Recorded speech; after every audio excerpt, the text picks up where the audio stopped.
স্বভাবের দোষ যায় না মোলে।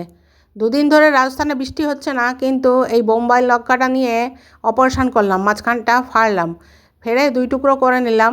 উদ্দেশ্য এমন বড় একখানা পকোড়ি বানাবো, যেটা দিয়ে এই দুপুরবেলায় মানে এই সন্ধ্যের টিফিনটা করে ফেলা যায় আর কি। দুপুরবেলায় বানাচ্ছি।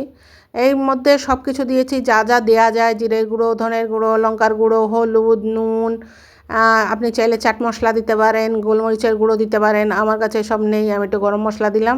দিয়ে আলুটাকে নাড়িয়ে নাড়িয়ে, আলু সিদ্ধ আগেই করা ছিল, করে টোরে এরকম একটা মণ্ড বাঁকিয়ে নিলাম। আর এই বোম্বাই লঙ্কাটার পেটটার মধ্যে ঠুসে ঠুসে আলুটা ঢুকিয়ে দিলাম। দিয়ে এইবারে এইটার মধ্যে আমি একটু বেসন লাগিয়েছিলাম, সেটা আপনাদের আর দেখাতে পাচ্ছি না, আমি তুলতে ভুলে গেছি। বেসন, গুঁড়ো বেসন ওর পরে একটু লাগিয়ে দিয়েছিলাম, দিয়ে তারপরে এই বেসনের গোলায় চুবিয়েছি। আর এত সুন্দর তৈরি হয়েছিল, বলে না খেলে আপনারা বানিয়ে খেয়ে দেখবেন। একদিকে এই লঙ্কাটার পরে বেসনটা মাখানো আছে, বেসন, আর একদিকে আছে এই আলুর পুরের বেসন।